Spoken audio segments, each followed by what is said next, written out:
بسم اللہ الرحمن الرحیم۔ امید اور غفلت دنیا میں دو عظیم نعمتیں ہیں۔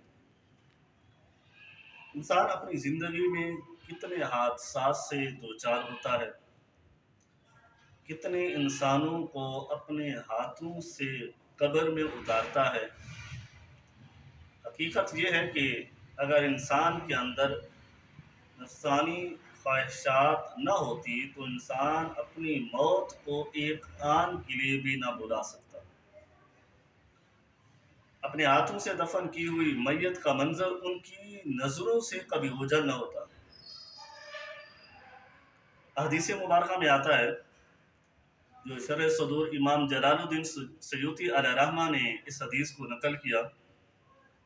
حضرت انس بن مالک رضی اللہ تعالی عنہ فرماتے ہیں کہ رسول اللہ صلی اللہ علیہ وسلم نے فرمایا کہ بے شک جنازہ لے جانے والے لوگوں پر ایک فرشتے کو مقرر کر دیا جاتا ہے، بس لوگ اہتمام میں مصروف بھی ہوتے ہیں، غمگین بھی ہوتے ہیں، حتیٰ کہ ورثاء میت کو قبر میں لٹا دیتے ہیں۔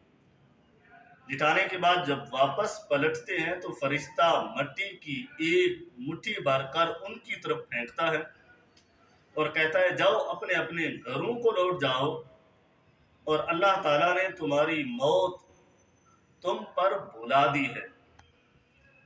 ورثاء میت کو بلا کر گھروں کی طرف لوٹ آتے ہیں اور اپنے کاروبار میں اور خرید و فروخت میں مشغول ہو جاتے ہیں۔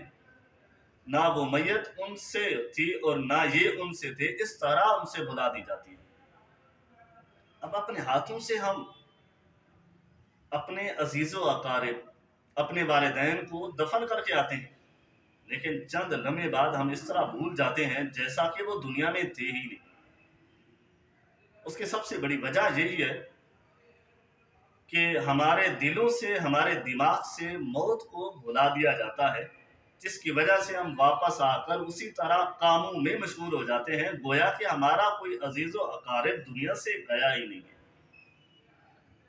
تو یہ چیزیں جو موت ہمارے دلوں سے اتر جاتی ہے، ہمارے عزیز و اقارب کا غم جو ختم ہو جاتا ہے، تو اصل میں اس کی وجہ یہی حدیث مبارکہ ہے، جو فرشتہ اس میت کی جس کو ہم دفنا کر رہے ہیں اس کی مٹی اٹھا کر ہمارے پیچھے پھینکتا ہے، اور جس کی وجہ سے ہم سب کچھ بھول جاتے ہیں۔ تو دعا ہے کہ اللہ رب العزت ہم سب کو سمجھنے کی توفیق